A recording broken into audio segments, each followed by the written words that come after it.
This is News 8 Now at noon. Good afternoon and thank you for watching News 8 Now. I'm Sophia Pullman.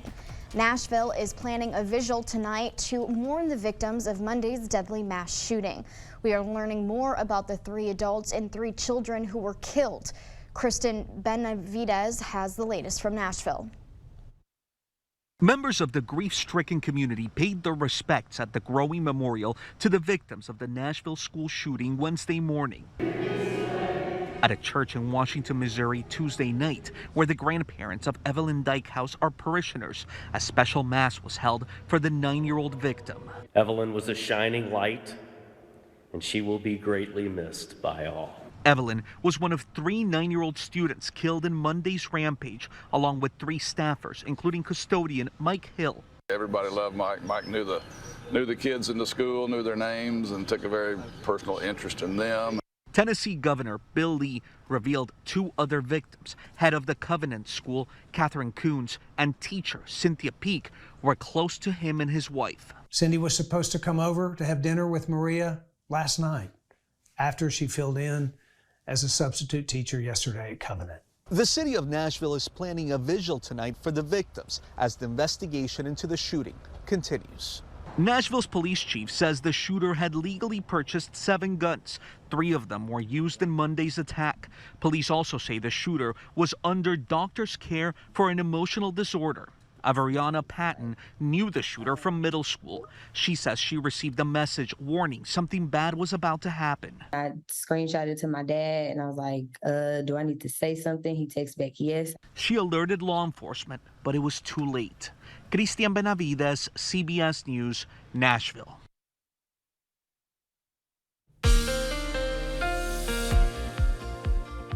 Well, it sure is a beautiful start to the afternoon, and we have now finally got the clearing here of the clouds across much of the area, because we did have a little bit of cloud cover here this morning and also a little bit of snow overnight, as you see on the radar loop that plays over portions of La Crosse County and down to the south. But check out what happens here the last couple hours. It's been pretty much cloud-free and snow-free across the area, lots of sunshine, but over the last 12 hours, we have had some reports come in of some snow here from overnight.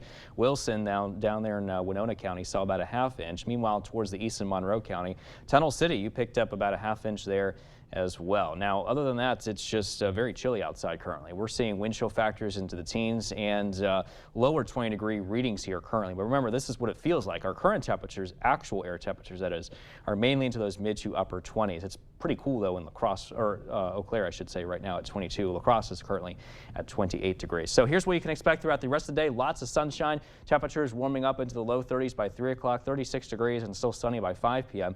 under light northwesterly winds at around 5 to 10 miles an hour. So coming up in just a bit, we'll take a look at your full weather forecast. I'll break down as far as how much, what are the precipitation and severe weather chances look like as we head toward the end of the work week in just a bit. With the election being less than 1 week away, Wisconsin voters are still able to vote early in person this week. Make sure you bring a photo ID with you and a proof of residence in where you are registering. You can check to see if you're registered at myvotewisconsin.gov. La Crosse's City Hall's early voting hours are 8 to 4 the next 2 days and 8 to 5 on Friday. If you're not in La Crosse, you can contact your city or town clerk for early voting hours. Otherwise, you'll head to your polling place next Tuesday for Election Day. Abortion rights are a key fight in this year's state Supreme Court race, and money is pouring in for the more liberal candidate. Reports filed showed that a Milwaukee County Circuit Judge, Janet Protasiewicz, raised nearly $12.4 million between February 7th and March 20th. Her conservative component, former Supreme Court Justice Dan Kelly, raised $2.2 million over the same period. The winner will determine majority control for at least the next 2 years. Wisconsin's governor is continuing his budget proposal tour in Eau Claire to promote the clean energy workforce. Governor Evers toured Eau Claire's Cortex Corporation facility, which focuses on making environmentally friendly products with recycled materials. Cortex is part of a voluntary state DNR program where companies commit to following environmentally sustainable goals. Evers says the state budget should continue to reward companies like Cortex because the companies are creating a clean energy future. We have to have a future for our kids where, instead of continuing to consume things, we can recycle them as often as we can. And so this is a perfect opportunity for us to showcase what clean energy and a clean environment looks like. Evers is also touring UW Stevens Point's Forestry Center to promote his budget's proposed investment into forestry workforce development. Still to come, Honda is recalling over 300,000 vehicles for an issue with the side mirror. The company says they will replace those mirrors free of charge.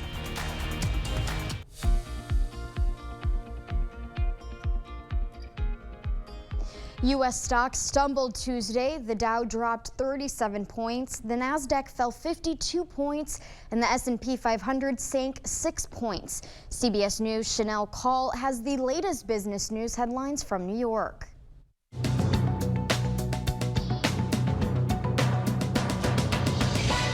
Former Starbucks CEO Howard Schultz takes the hot seat today in front of a Senate committee led by Vermont Senator Bernie Sanders. The hearing will focus on allegations of union busting at the coffee chain.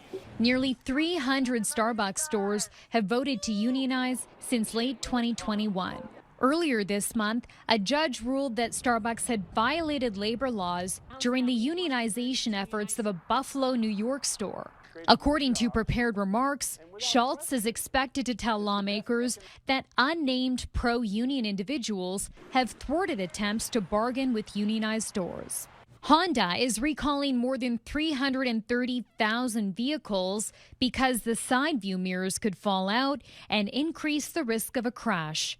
Impacted vehicles include recent model years of the Honda Odyssey minivan, Passport and Pilot SUVs, and Ridgeline pickups. Honda says it will replace those mirrors free of charge. And is the Adidas-Beyonce partnership coming to an end?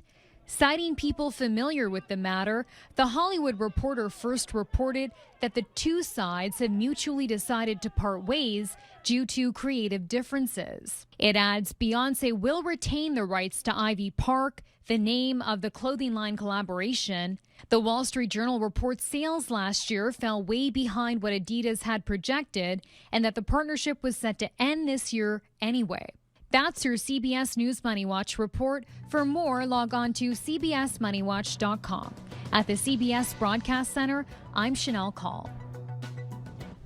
As we head to break, here's a live look at the New York Stock Exchange. Stay with us. More news is next.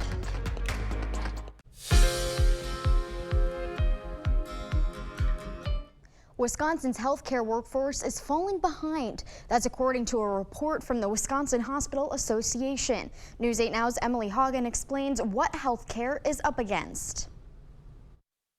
Across the country, the workforce in healthcare has completely changed. Healthcare workers like Christina Flistrom are feeling the strain. We have a lot more job openings than we do have applicants for those jobs. A report from the Wisconsin Hospital Association is highlighting that struggle. But it's also spotlighting healthcare systems trying to make a change. We've really been focused on the voice of our frontline workers. What are they experiencing? What challenges do they have? What do they want to see done differently? At Gunderson Health System, recruiters say they're shifting how they do healthcare from the start. It's a benefit to have them at the patient side right away. One thing they're doing now is paying students to learn on the job. They're getting to know the clinical environment, they're feeling more comfortable, but also they're learning the theory, they're learning the more coursework side of things. And then we do blood pressure a lot with the patients. Ashley Wittig is in the program right now. She's a medical assistant trainee. I will, at the end of this, have my medical assistant certification. People like Wittig are taking a chance on a new career quicker. Getting all of this valuable knowledge at no cost. Gunderson is supporting that for me to work here for them. And in a strained workforce, the system is bringing in people who care. So I feel like that was a contributing factor. It was because I wanted to help. Like, that's why a lot of people are in healthcare, is because they want to help those patients. The medical assistant trainee program has been in place for about a year now. Doring says there have been about 55 people who have gone through that program since it started up. Gunderson offers other training programs in different paths of healthcare. We have a link on news8000.com. A health clinic is reopening its doors in Norwalk. Scenic Bluffs Community Health Center is now taking patients in newly renovated rooms with new equipment. Scenic Bluffs used roughly $600,000 in ARPA funds to renovate. The center's leader says the update was much needed. The CEO says staying up to date is important to help them care for a small community where getting health care can be challenging. Our job is to make sure that we're reducing health disparities in all communities. Scenic Bluffs is charged with making sure that we create access for folks that may have transportation challenges, may have income challenges. We serve all patients regardless of their ability to pay.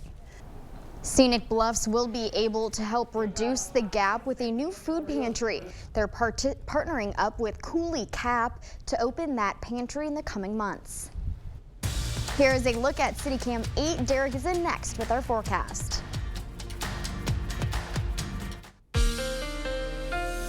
Well, sure, it's a beautiful start here to the afternoon. A live look there from CityCam 8 behind me showing those crystal clear blue skies, lots of sunshine, 28 degrees being the temperature. It feels like 17 though when you factor in the northwest winds at 15 miles an hour. Meanwhile, to the north in Eau Claire, gusts up to 21 miles an hour with those winds sustained coming out of the north at 13. Lots of sun here, temperatures at 22, but very chilly across the Cooley region now. Our wind chill factors remain to the teens and 20s through at least the afternoon here today. By 5 o'clock, we warm up maybe just a little bit further towards the upper 20s to low 30s, and we cool down here as we head towards the 9 o'clock hour or so, and we're going to feel like the teens and low 20s again as we head into overnight tonight, especially by early tomorrow morning around 6 a.m. I do expect feel like temperatures mainly into the teens, some spots even into the single digits before warming up again thanks to that southeasterly wind motion that we have as we head into the afternoon. So we've got another day here of cooler temperatures, it looks like. Temperatures right now, as a matter of fact, are mainly into the 20s with forecast highs today, mainly in the 30s across the area. We're looking at 30 today in Eau Claire, much colder for you. We did have some snow here over the last 12 hours. We were watching a little bit of snow that tracked through portions of the area. Winona County also picked up here a little bit right around the Wilson area. You picked up around a ½ inch there in central Winona County. Meanwhile, north central Monroe County, you picked up about a ½ inch of snow here for you around Tunnel City. Widening out the view though, we're looking at clear skies across the area now thanks to high pressure, and that's going to keep us sunny here throughout the day. 36 degrees at 5 p.m. 32 right at the freezing mark by early this evening. We'll time it out on Sky Tracker and you can see plenty of clear conditions through the evening hours, and also as we head into tonight, maybe a few clouds positioned down to the south. Here comes some more clouds as we head into tomorrow morning though. This is from our next storm system that we are actually watching very closely that will bring us some rain here as we head into Thursday afternoon. We'll see that lift towards the north, clearing out here. Still very cloudy into tomorrow evening. Here comes another round of rain, maybe even some thunderstorms as we head into tomorrow night into early Friday. And that's all thanks to a developing storm system to our west, which will give us some of that wet weather to work with as we head into tomorrow night. Also, as we head into Friday, this system will inch closer. It's going to gain steam here a little bit, possibly bringing us some showers and some thunderstorms here too. On the backside, we got cold air wrapping in here, and that could transition some of that rain over to snow for Friday night into early on Saturday morning. As you can see right there through 9 o'clock, we're still looking at some snow here for 9 o'clock Saturday morning before this all exits out of here and moves east as high pressure here settles in. That will give us some drier conditions and sunnier conditions for Saturday afternoon. A lot of people here down to the south here, especially of us, are going to be looking at some significant severe weather. We're talking, flooding, tornadoes, and also supercells, large hail, and things like that. We're on the northern extent of that severe weather risk here. We're under a level 1 marginal risk for La Crosse, further south or southern communities down towards Prairie du Chien. You guys are currently under that level 2 slight risk of severe weather. So we're talking the same threats, damaging winds, hail, maybe an isolated tornado can't be ruled out during the afternoon and also during the evening through Friday. So something to keep our eyes on here as we head into the day tomorrow too, as we follow the system more closely. For now though, we do have that alert day in effect for Friday as we have good rain chances and storm chances that day as well. And again, the possibility of some severe weather before that transitions over to snow for Friday night and also into early Saturday. Some lingering cloud cover is possible to linger into Sunday and Monday. Maybe some rain and snow once again Tuesday and Wednesday of next week too. As much as I love the sun, I do love a good thunderstorm. Thunderstorm, yeah. So Friday, it's calling my name. There you go. When we come back, one UWL professor is giving back to his community months after passing away. $3.2 million will now go to young artists in the area. Expect more from News 8 Now. Thanks for watching. A former UWL professor is leaving a huge impact on lacrosse artists, even after his passing. Ronald Berman was a regular donor to the Lacrosse Community Foundation before he died in January. He left the organization a gift of $3.2 million to fund art scholarships for area students. His efforts advance education while he was alive, and it will make his legacy even more valuable than a financial figure. When you combine Ron's bequest with the gifts that he gave during his lifetime, we will receive, and the whole community will receive actually, almost $4 million as a result of Ron and Valerie's generosity. Berman's donation will go to 4 funds, one of which will support the Coulee Region Alliance for the Visual Arts. Stay with us. We will have one more check of your forecast when we return. Well, after a sunny day today, we're expecting a pretty big change in our weather for tomorrow and Friday, as good chances of rain and thunderstorms are on the way. And as we head into Friday night into Saturday, that's when some of that rain may even try to transition or mix with snow into early Saturday as well. Sunday and Monday look pretty cloudy. Next best chance of rain and snow after that Tuesday and Wednesday. Thanks, Aaron. Yeah. And thank you for watching News 8 Now. You can catch us again at 5 and 6. Have a great afternoon, everyone.